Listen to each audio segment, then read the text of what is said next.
ईशान किशन को लेकर जब यह खबर आई कि ईशान टी20 के बाद ओडीआई में भी शामिल होने वाले, वो न्यूजीलैंड सीरीज का हिस्सा होंगे, तो पल भर को मन में यह ख्याल आया कि यार ईशान किशन ने किस्मत रातों रात बदली कैसे।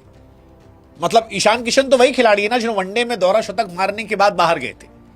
क्या ये सिर्फ टैलेंट है या वक्त, जज्बात, हालात बदल गए हैं या कुछ कैलकुलेशन है जो उनके फेवर में आ गई है?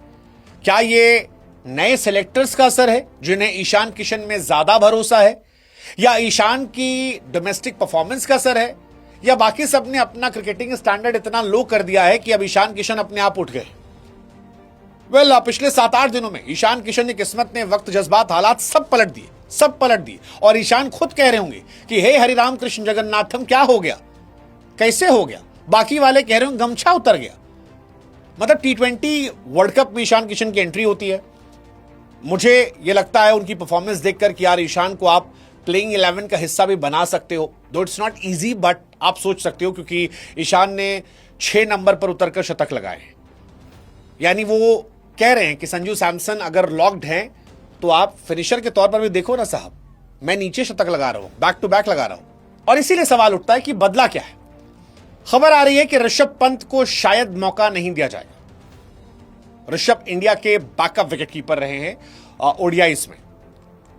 ऋषभ पंत कमाल के खिलाड़ी हैं, अच्छे प्लेयर हैं, तगड़े प्लेयर हैं, बट व्हाइट बॉल क्रिकेट में वो स्ट्रगल कर रहे हैं। और अब खबर आ रही है कि ध्रुव जुरेल हो, ऋषभ पंत हो, जितेश शर्मा हो, ईशान सबको रिप्लेस कर रहे हैं। टी20 में जहां वो संजू सैमसन के बैकअप विकेटकीपर होंगे तो वहीं पर ओडीआई में वो बैकअप बन जाएंगे इनके। रेड बॉल में भी ध्रुव जुरेल और पंत को मेहनत करनी पड़ेगी, वरना वहां पर भी अभी तो नहीं लेकिन देर सवेर वो अपना नाम दे देंगे। और ये बड़ी खबर है, इसके पीछे लॉजिक क्या वो समझने वाली बात है। लेकिन उससे पहले एक बड़ी खबर बता दें यही कि ऋषभ पंत के ड्रॉप होने की कहानी आने लगी है। ऋषभ पंत जो है इन दिनों कंसिस्टेंसी से स्ट्रगल कर रहे हैं। केएल राहुल ऑब्वियसली पहले प्लेयर होंगे जो विकेटकीपर के तौर पर चुने जाएंगे और ईशान दूसरे होंगे। अब इसमें एक कहानी तो आती है, ईशान किशन पर वो वाली लाइन सही बैठती है कि अगर आपका सिलेक्शन ना हो रहा हो तो आप दरवाजे खोले मत, दरवाजे तोड़ कर घुस जाए।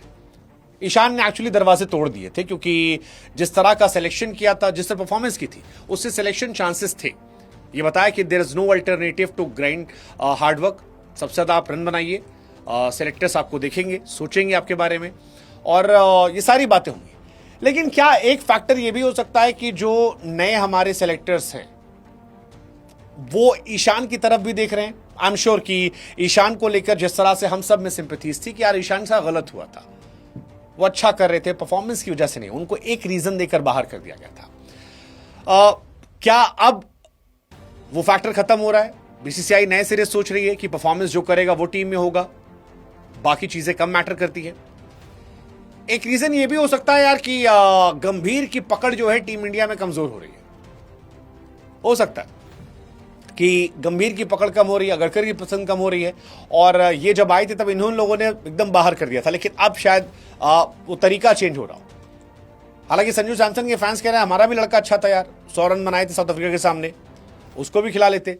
लेकिन ईशान किशन डबल 100 मारकर बाहर हुए थे, डबल 100 मारकर, और अब मतलब वो टीम में आ रहे। ईशान ने 933 रन बनाए हैं 42 के एवरेज से। ऋषभ पंत जो है 33 के एवरेज से 871 रन है। संजू हालांकि इन दोनों से आगे थे, 56 का एवरेज था वनडे में, लेकिन ईशान को पहला मौका शायद मिल रहा है। 39 गेंदों पर 125 रन अभी उन्होंने बनाए थे 6 नंबर के लिए, जो बताता है कि कर्नाटका के सामने पारी अपने आप में तगड़ी थी। 33 बॉल में 100 run, second fastest Vijay Hazare में 6 नंबर बैटिंग करते हैं। मुझे लगता है जो ये 6 नंबर पर ईशान किशन ने बैटिंग करना शुरू कर दिया है, ये उनकी रेंज को बड़ा कर दे रहा है, बहुत बड़ा कर दे रहा है। मतलब ये आपको 3 ऑप्शन दे रहा है कि आप अगर ओपनर भी बीमार पड़ता है तो ईशान किशन को ऊपर भेज दो, अगर लोअर ऑर्डर में कोई बीमार पड़ता है तो उसको दे दो, कोई परफॉर्म नहीं कर पा रहा उसको ड्रॉप कर दो। तो I think there is one factor कि ईशान आपको ज्यादा ऑप्शन दे रहे हैं जो ऋषभ पंत या बाकी लोग नहीं दे रहे हैं। केएल राहुल बहुत समय तक टीम से जुड़े थे क्योंकि ओपन भी करते थे, नीचे भी करते थे। आई थिंक वो ईशान ने भी पकड़ लिया है और इस वजह से प्लस परफॉर्मेंस है, एंड आई थिंक सेलेक्टर्स का नजरिया भी एक बहुत बड़ा है, बहुत बड़ा है। इस वजह से शायद ईशान को बैक टू बैक एंट्रीज दी जा रही है और पिछले 6-7 दिनों से उनको मौके मिल रहे हैं। साथ ही एक और मैसेज शायद है कि जो खिलाड़ी घरेलू क्रिकेट में अच्छा करेंगे टीम की जरूरत के हिसाब से फिट बैठेंगे, उन्हें मौका दिया जाएगा। और इसी वजह से शायद ऋषभ पंत को वनडे टीम में जगह नहीं मिल सकती है, ईशान को मौका मिल सकता है। गिल कैप्टन होंगे नहीं होंगे, लेट्स सी। वनडे में अय्यर होंगे नहीं होंगे, लेट्स सी, फिटनेस उनका देखना होगा। बट ईशान के बारे में माना जा रहा है कि ईशान को मौका मिल जाएगा। ऋषभ पंत साउथ अफ्रीका के खिलाफ वनडे टीम का हिस्सा थे, लेकिन व्हाइट बॉल में ऋषभ पंत को काफी ज्यादा पीछे भेज दिया गया, वो कहीं नहीं है। उनके प्रदर्शन मिले जुले हैं, विजय हजारे में भी बहुत एक्स्ट्रा नहीं है, बहुत खराब भी नहीं है, एक पारी चले एक फ्लॉप के। ईशान किशन थोड़ा एक्स्ट्रा ऑर्डिनरी रहे हैं। ईशान किशन ने लास्ट टाइम 11 अक्टूबर 2023 को दिल्ली में अफगानिस्तान के खिलाफ खेला था। ऑलमोस्ट 2 साल वो बाहर रहे।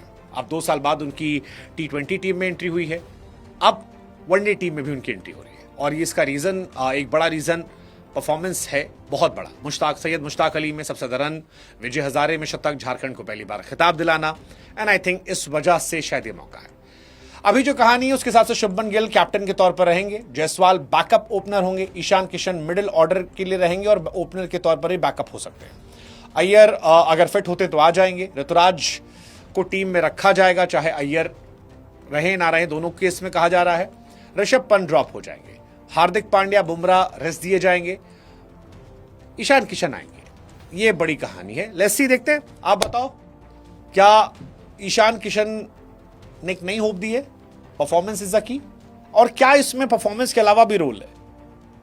इस फ्रॉम झारखंड, बिहार, क्या फैक्टर हो सकता है सिलेक्टर चेंज होने का?